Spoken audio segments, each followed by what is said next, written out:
Salam, selamat pagi, salam sejahtera buat kita semua. Kiranya kasih Tuhan selalu menyertai kita di hari yang baru ini. Kami mengucapkan selamat ulang tahun buat Bapak Ibu Saudara yang berulang tahun hari ini, yang berulang tahun kelahiran dan juga yang berulang tahun pernikahan. Semoga kasih Tuhan selalu menyertai perjalanan hidup saudara, memberikan umur yang panjang, kesehatan dan sukacita. Untuk Bapak Ibu Saudara yang sedang menderita sakit, kami berharap dan berdoa kepada Tuhan, kiranya kuasa Tuhan memberikan kesembuhan untuk saudara. Begitu juga buat Bapak Ibu Saudara yang sedang mengalami pergumulan hidup, tetaplah bersemangat dan berpengharapan kepada kuasa Tuhan, sebab kuasa Tuhan pasti bisa memulihkan keadaan kehidupan saudara kembali. Bapak Ibu Saudara yang terkasih, sebelum kita mendengarkan firman Tuhan renungan hari ini, marilah kita terlebih dahulu memuji Tuhan dengan menyanyikan buku ND nomor 412 ayat 3.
Kasih karunia dan damai sejahtera dari Allah Bapa kita dan dari Tuhan Yesus Kristus menyertai saudara.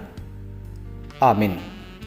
Bapak Ibu Saudara yang terkasih, firman Tuhan renungan untuk kita hari ini tertulis dalam kitab Injil Markus pasal 14 ayat 24 yang berkata demikian.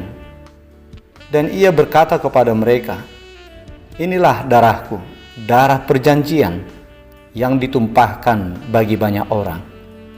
Demikian isi firman Tuhan. Bapak Ibu Saudara yang dikasihi oleh Tuhan Yesus Kristus, setelah begitu hebatnya kejahatan umat manusia di hadapan Allah, termasuk juga kejahatan umatnya Israel generasi per generasi, yang mana umat manusia itu tidak mungkin lagi bisa selamat dari hukuman murka Allah karena dosa-dosanya, maka Tuhan Allah oleh karena kasih karunia-Nya berjanji kepada umatnya bahwa pada hari kemudian Dia akan mengadakan perjanjian yang baru kepada mereka umatnya dan kepada seluruh umat manusia, yang bukan seperti perjanjian yang diadakan oleh Tuhan kepada nenek moyang mereka pada waktu Tuhan membawa mereka keluar dari Mesir, karena perjanjian itu telah mereka ingkari. Sebab perjanjian baru yang Tuhan adakan itu adalah perjanjian keselamatan, perjanjian penghapusan dosa oleh kasih karunia yang dimateraikan di dalam darah pengorbanan Kristus di kayu salib. Supaya setiap kita orang yang mau menyetujui, yang mau menerima dan mengikut sertakan diri dalam perjanjian itu melalui iman percayanya kepada Tuhan Yesus, mereka memperoleh pengampunan dosa, memperoleh kemurahan hati Tuhan, yaitu kemurahan hatinya untuk melupakan dan menghapuskan segala dosa pelanggaran kita. sehingga Allah tidak lagi mengingat dosa-dosa kita. Kita dapat membacanya dalam kitab Nabi Yeremia pasal 31 ayat 31 sampai 34. Itulah janji Allah untuk mengadakan perjanjian yang baru kepada umatnya masa itu. Jemaat Tuhan yang terkasih, setelah berselang waktu kurang lebih 8 abad, maka Tuhan Allah menggenapi janji itu kepada kita seluruh umat manusia. Perjanjian baru yang telah dijanjikan Allah zaman dulu itu telah digenapinya dengan hadirnya Tuhan Yesus ke dunia ini menjadi korban persembahan perdamaian untuk mendamaikan Allah dengan umat manusia, supaya dosa-dosa umat manusia diampuni oleh Allah. Sehubungan dengan penggenapan akan janji Allah itulah, maka Tuhan Yesus hadir ke dunia ini untuk bekerja sebagai penggenapan akan perjanjian baru itu, seperti yang dikatakan dalam nats renungan hari ini. Pada saat Tuhan Yesus mengadakan perjamuan malam dengan murid-muridnya, Tuhan Yesus membagi-bagikan roti dan anggur kepada mereka. Di saat Tuhan Yesus membagikan anggur, Dia berkata kepada murid-muridnya bahwa anggur yang dibagikannya itu adalah simbol darahnya. Darahnya yang diberikan sebagai materai perjanjian baru, yang dicurahkannya di kayu salib bagi banyak orang menjadi keampunan dosa. Yaitu bagi orang yang mau menerima, yang mau meyakini, dan yang mau merefleksikan pengorbanan Tuhan Yesus di dalam hidupnya. Itulah yang disimbolkan ketika kita juga menerima anggur yang diberikan dalam perjamuan kudus. Ketika Tuhan memberikan darahnya yang tercurah di kayu salib untuk menyucikan kita, untuk menghapuskan dosa-dosa kita, yang disimbolkan dengan pemberian anggur kepada kita dalam perjamuan kudus. Dan kita yang menerima, yang mengaminkan, yang mengimaninya, yang disimbolkan dengan penerimaan kita akan anggur perjamuan itu, maka kita akan beroleh keampunan dosa. Apabila umat manusia sungguh-sungguh menerima dan mengimani darah Kristus sebagai materai perjanjian baru, perjanjian keselamatan dari kasih karunia Allah kepada umat manusia, maka kita dan setiap umat manusia akan menerima buah dari perjanjian baru, perjanjian kasih karunia Allah, yaitu keselamatan, buah dari penyelamatan Tuhan, kekudusan karena dikuduskan oleh darah Kristus. Marilah kita mengingat kembali tentang nubuat yang disampaikan oleh Nabi Yesaya, sebagaimana yang dituliskan dalam kitab Nabi Yesaya pasal 53 ayat 3 sampai ayat 6. Di sana dikatakan bahwa Tuhan Allah mengatakan bahwa kehinaan, kesengsaraan, dan derita kesakitan serta kematian Tuhan Yesus di kayu salib dengan mencucurkan darahnya yang kudus, itu adalah untuk mendatangkan keselamatan bagi kita umat manusia. Sebab Dia tertikam karena pemberontakan kita, Dia diremukkan karena kejahatan kita. Ganjaran yang mendatangkan keselamatan bagi kita telah ditimpakan kepadanya, sehingga oleh bilur-bilurnya kita menjadi sembuh. Oleh darah dan kematiannya kita menjadi tahir, dosa-dosa kita telah diampuni. Sebab kita semua telah sesat seperti domba, dan masing-masing kita telah mengambil jalan kita sendiri. Tetapi semua kejahatan kita itu telah ditimpakan Allah kepadanya, supaya oleh darah pengorbanannya yang tertumpah di kayu salib, hidup kita disucikan, hidup kita diselamatkan. Oleh sebab itu jemaat Tuhan, marilah kita menerima dengan sungguh-sungguh percaya bahwa darah Tuhan Yesus itulah materai perjanjian baru, perjanjian yang dibuat oleh Allah sendiri kepada kita seluruh umat manusia, bahwa darah Tuhan Yesus itulah yang menyucikan kita dari segala dosa kita. Darah Tuhan Yesus itulah yang melayakkan kita menerima kekudusan dan keselamatan yang kekal, supaya dengan demikian dosa kita benar-benar diampuni dan hidup kita dikuduskan, sehingga hidup kita berkenan di hadapan Allah, dan kelak kita layak untuk menerima keselamatan yang kekal. Demikianlah juga kepada kita dikatakan, hendaknyalah kita menjaga kekudusan hidup kita.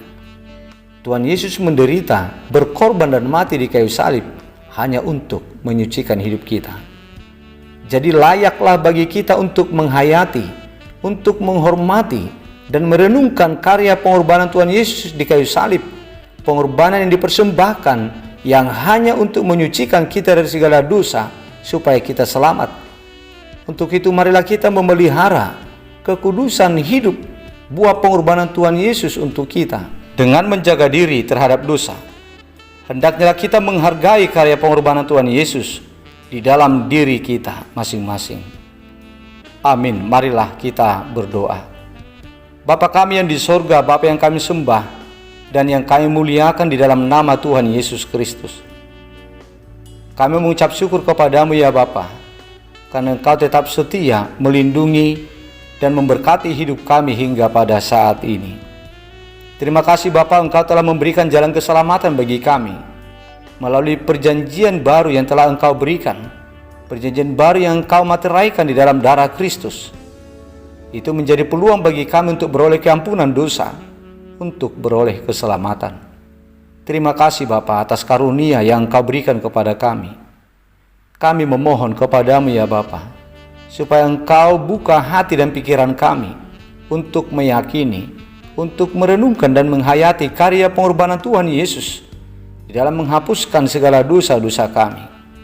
Biarlah kiranya kami sungguh-sungguh menghormati dan menghargai kasih pengorbanan Tuhan Yesus Kristus dalam hidup kami, dengan menjaga dan memelihara kekudusan hidup kami. Kiranya kami menjadi umat yang berusaha untuk menjauhkan diri dari segala perbuatan dosa. Ya Tuhan, kami berdoa untuk saudara-saudara kami, umat jemaat-Mu yang sedang sakit saat ini, yang dirawat di rumah sakit, yang dalam pemulihan di rumah.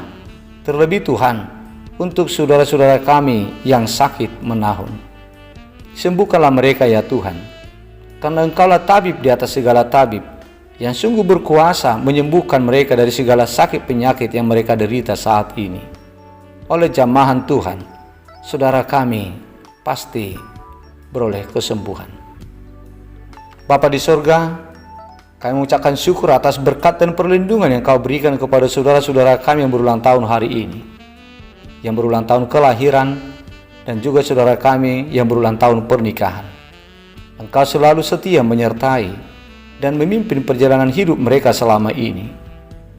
Dan dengan ini ya Tuhan, kami memohon perkenan hati-Mu untuk selalu menuntun, memberkati, dan melindungi mereka di dalam perjalanan hidup mereka di tahun yang baru yang Tuhan tambahkan untuk mereka. Berikanlah Tuhan umur yang panjang, berikanlah kesehatan dan sukacita. Ya Tuhan, lindungilah kami satu hari ini dalam menjalani hidup kami. Berikanlah kekuatan, hikmat, dan keselamatan kepada kami melakukan pekerjaan dan aktivitas kami. Berkatilah hidup kami Tuhan, berkatilah pekerjaan kami, berkatilah saudara-saudara kami, lindungi keluarga dan seisi rumah kami. Ya Tuhan, kiranya nama Tuhan dipermuliakan di dalam setiap perjalanan hidup kami. Kuduskanlah kami dari segala dosa-dosa yang kami lakukan, agar kami layak di hadapan-Mu. Di dalam nama Putra-Mu yang tunggal, Yesus Kristus Tuhan kami, kabulkanlah doa kami ini. Amin.